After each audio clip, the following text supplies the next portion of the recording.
So today we're going to do a knit stitch, and we are using circular needles.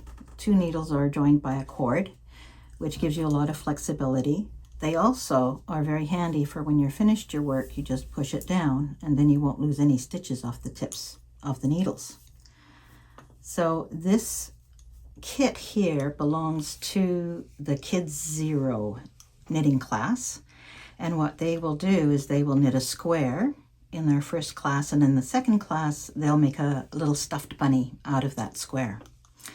So the yarn, when we're doing the knit stitch, will always come from the back.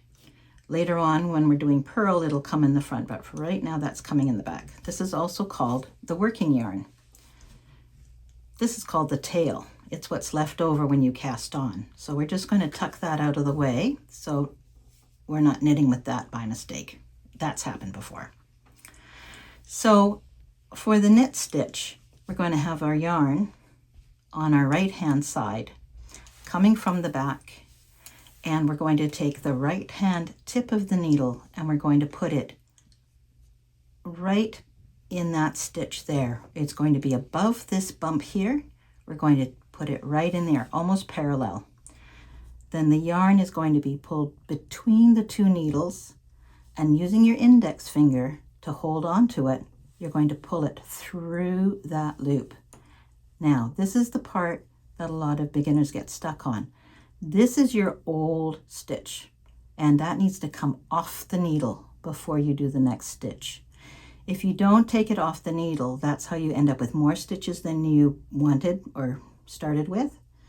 And you also end up with a hole in your knitted fabric.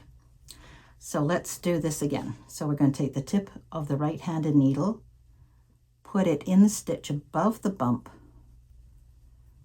draw the yarn through the 2 needles, between the 2 needles, and pull it through that hole and take off that stitch.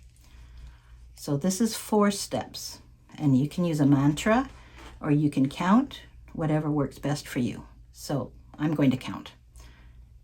1, 2, 3, 4.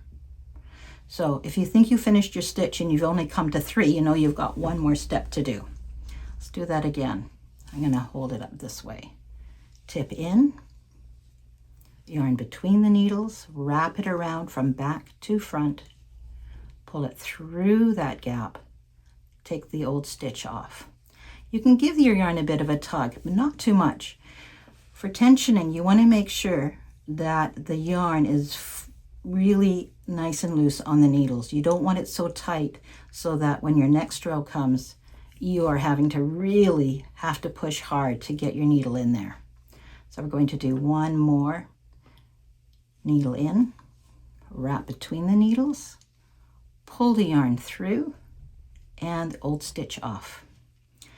So that is when you're holding your yarn on the right side, that is how you would do the knit stitch.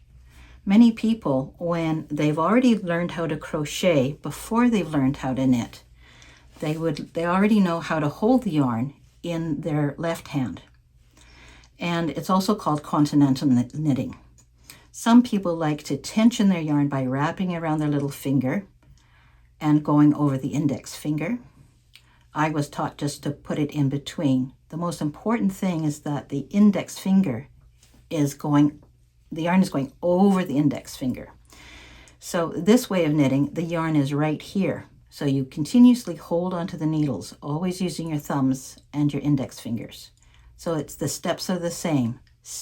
Needle in.